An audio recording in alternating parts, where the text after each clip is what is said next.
Bismillahirrahmanirrahim. Assalamualaikum warahmatullahi wabarakatuh.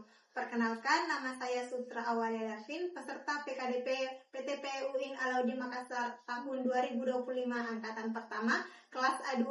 Saya akan menampilkan video praktik mengajar mata kuliah bimbingan dan konseling. Selamat menyaksikan.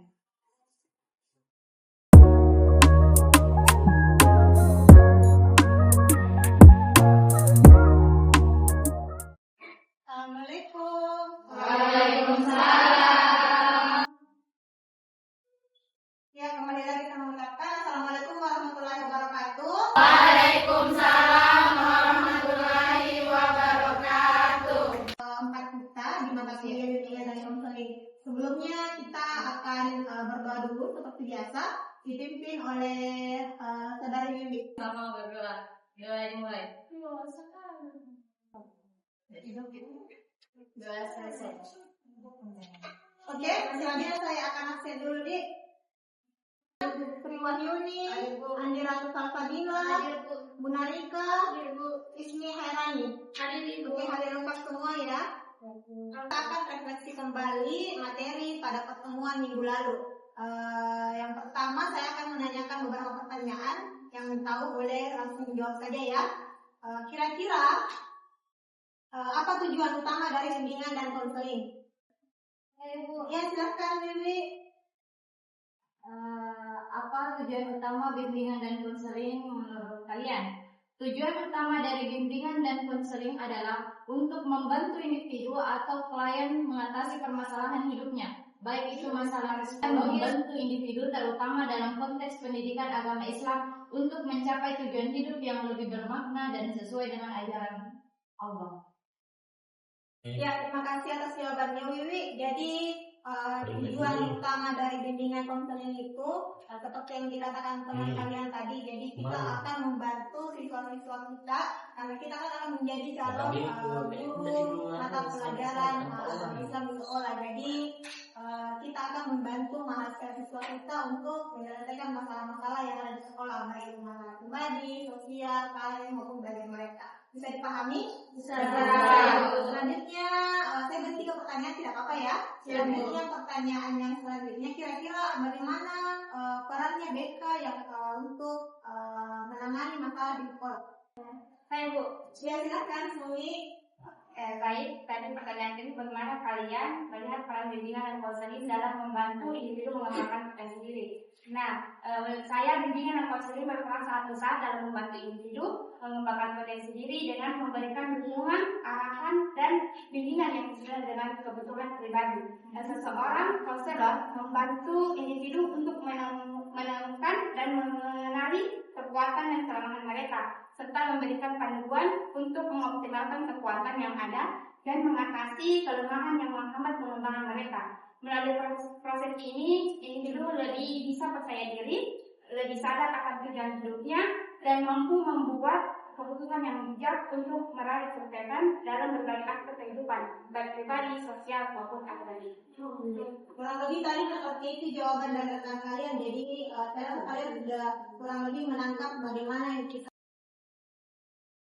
dari fungsi dari kalian akan membedakan perbedaan antara bimbingan dan konseling. Mereka merupakan 2 kata yang saling berkaitan tetapi memiliki makna yang berbeda. Bimbingan lain, konseling lain. Jadi kalau bimbingan itu dia kita mengarahkan bagaimana anak-anak itu bisa tidak tahu sebelum terjadinya masalah, anak-anak harus bimbing dulu bahwa sepanjang perjalanan kalian menjadi siswa nanti akan ada seperti ini pada pelajaran di mata kuliah ini. Terus perbedaannya antara bimbingan dan konseling itu berbeda sekali. Kalau konseling artinya sudah ada masalah yang terjadi. Misal anak-anak sudah sering terlambat ke sekolah, misal di mata pelajarannya kalian nanti mata pelajaran, misal akidah akhlak atau pendidikan agama Islam, dia mendapatkan nilai di bawah KKM, standar minimum, pokoknya dia tidak dapat.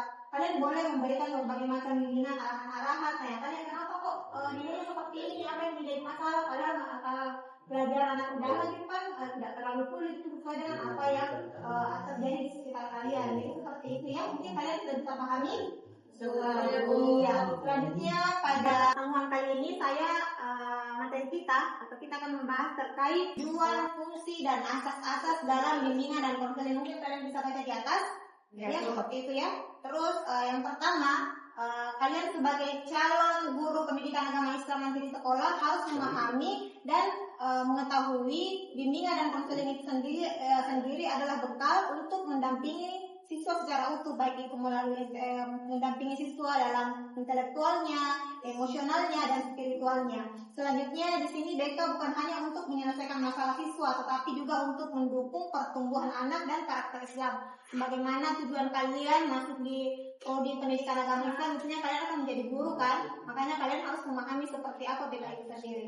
Selanjutnya, adapun tujuan bimbingan dan konseling. Jadi tujuan bimbingan dan konseling di sini ada tujuan umum dan ada juga tujuan khususnya. Jadi kalau tujuan umum bimbingan dan konseling itu adalah untuk membantu individu, baik itu mahasiswa, peserta didik, itu untuk mencapai perkembangan optimal baik dari aspek pribadi, sosial, belajar, dan karir. Jadi selanjutnya kalian bisa lihat ada namanya juga tujuan khusus bimbingan dan konseling. Dia dibagi menjadi beberapa poin. Yang pertama, mengenal potensi diri secara menyeluruh. Yang kedua, membuat penjurusan yang tepat, baik itu dari segi akademiknya, baik itu dari masalah karirnya, sosialnya, maupun pribadinya.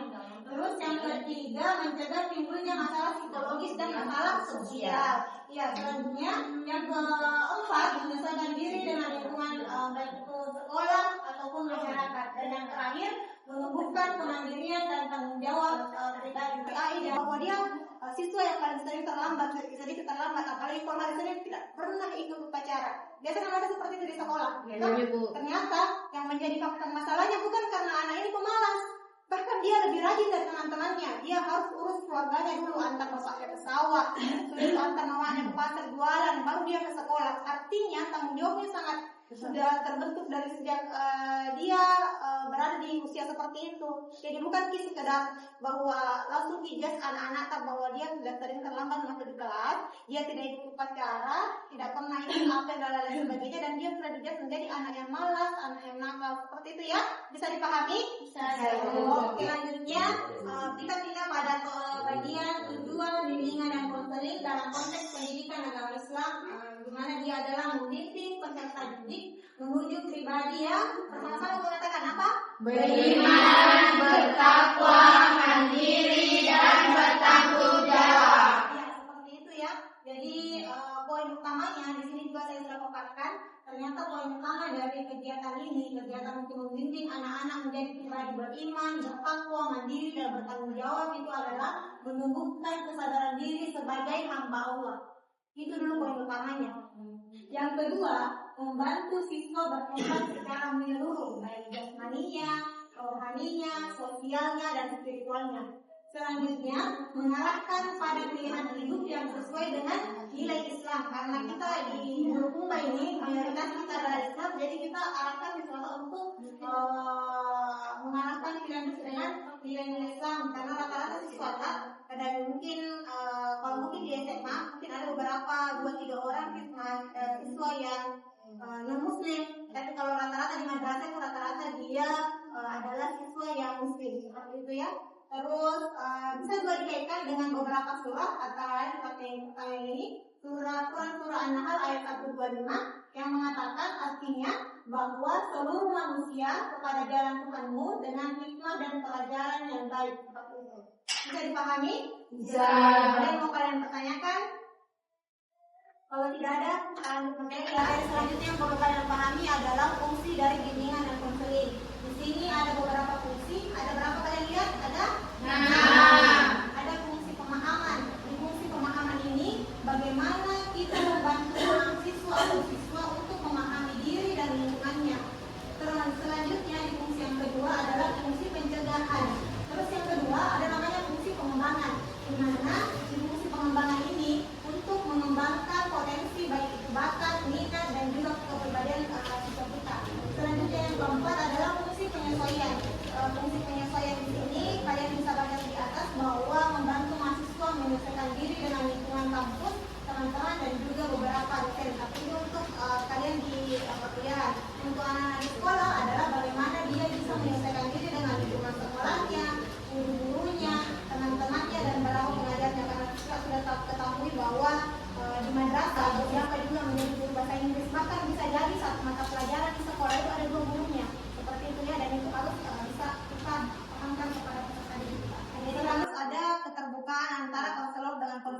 sekali lagi saya tekankan, konselor itu adalah gurunya dan konseling itu adalah Siswanya.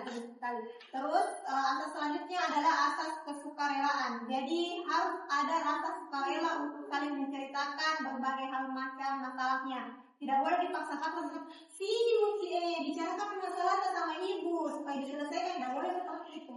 Harus ada asas kesukarelaan. Anak-anak harus muncul sendiri rasa keinginannya untuk menceritakan masalahnya kepada gurunya. Jadi dengan seperti itu tidak ada paksaan di dalamnya. Bisa dipahami? Bisa. Asas selanjutnya adalah asas kegiatan. Kalau asas kegiatan di sini itu di mana konseling juga harus aktif dalam proses bimbingan dan konseling. Selanjutnya ada namanya asas kesukarelaan, tadi disampaikan ya. Selanjutnya asas kemandirian dan selanjutnya ada juga istilahnya asas individualitas. Dan kedua terakhir ada namanya asas dinamika dan yang terakhir namanya asas integritas. Tadi itu yang saya sampaikan asas-asas bimbingan dan konseling. Jika saya mengaitkannya dalam dunia pendidikan agama Islam, apalagi sesuai dengan mata pendidikan agama Islam, ternyata asas kerahasiaan itu juga dia bisa masuk ke dalam pendidikan agama Islam. Kalian bisa baca di atas ada namanya asas kerahasiaan. Asas kerahasiaan itu atau istilah siriyah. Terus asas kesukarelaan, ternyata asas kesukarelaan itu dalam jelas dan terbuka. Terus asas yang aktif dan dinamis adalah asas harapan dan istihad. Dan selanjutnya asas kemandirian adalah asas tanggung jawab pribadi. Dan yang selanjutnya kebebasan dan tanggung jawab itu adalah pilihan yang terlarang. Kemudian yang terakhir apa? Iya,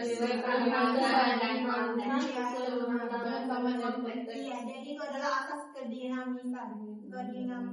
Jadi itu tadi beberapa asas-asas dalam yang perlu kalian pahami dalam bimbingan dan konseling kaitannya dengan pendidikan agama Islam. Jadi seperti itu. Selanjutnya sebagai penutup pemahaman dari mata kuliah saya pada hari ini itu adalah terkait bagaimana kalian bisa memahami tujuan, asas dan fungsi dari bimbingan konseling itu sendiri. Selanjutnya kita akan membagi menjadi 4 kelompok. Kalian bisa bagi sendiri ya. Yang silakan berbagi dan dulu sekarang kelompoknya masing-masing. Setelah kita kalian itu berhadapan berempat, bertiga, dua orang. Boleh atau bercita bergerak berdiri.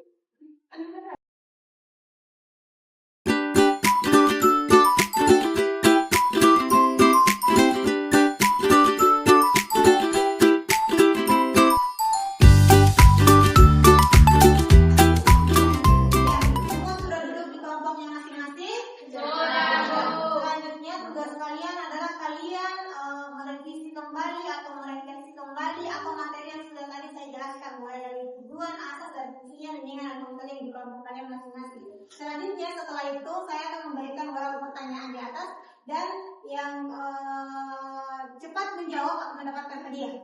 Oke. Setuju? Setuju. Oke, silakan dimulai diskusinya.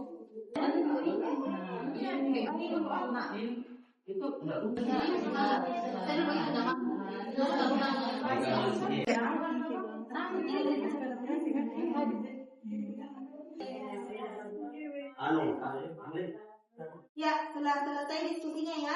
Selanjutnya kita akan menjawab pertanyaan di atas. Jadi nama kegiatannya ini adalah TGT, Team Games Turnamen. Jadi kalian akan menjawab pertanyaan yang ada. Sudah siapkan untuk kelompok 1, kelompok 2, kelompok 3 dan kelompok 4. Jadi kalian akan berlomba siapa yang paling cepat selesai menjawab pertanyaan ini. Oke. Ya, oke, silakan berbaris sesuai dengan kelompoknya. Saya hitung 1, 2, 3.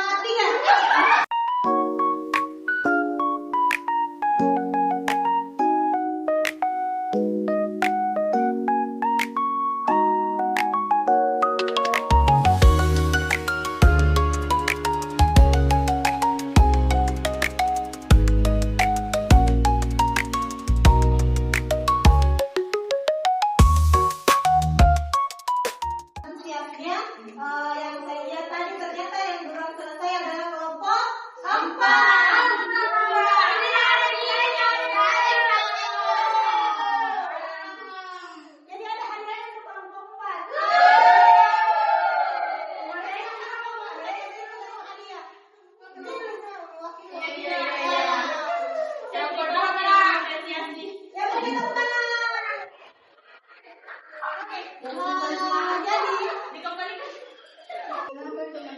pribadi yang berakal dan beriman dan Menyadari Bu.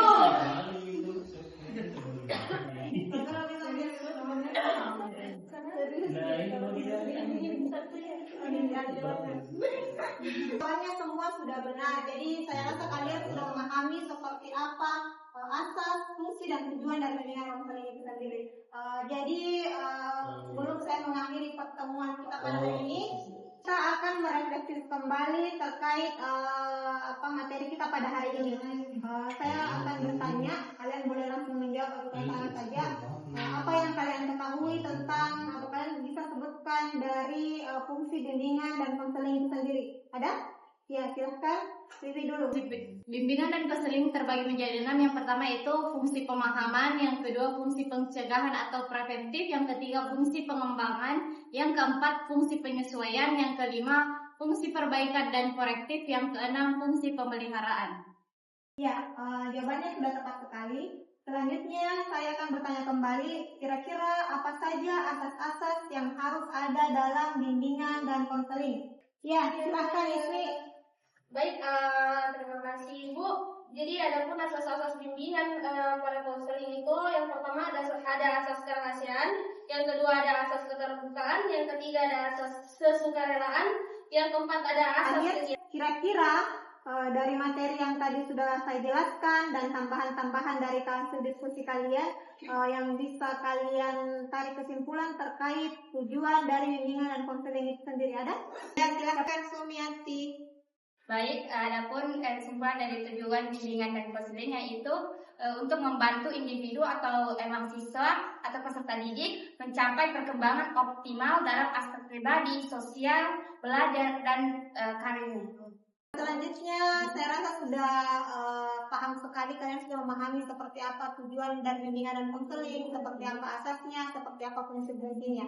Jadi karena saya rasa sudah cukup pertemuan pada hari ini, dan sebelum saya akhiri pertemuan kita pada hari ini, menyampaikan beberapa informasi penting terkait bagaimana bimbingan dan konseling itu sendiri. Jadi bimbingan dan konseling itu yang perlu kalian pahami, ternyata dia bukan sekedar layanan bantuan personal, tetapi adalah garda terdepan pendidikan karakter yang membentuk peserta didik menjadi manusia yang utuh, yang memiliki hati nurani, pikiran kritis, keberanian moral, dan juga kepedulian sosial.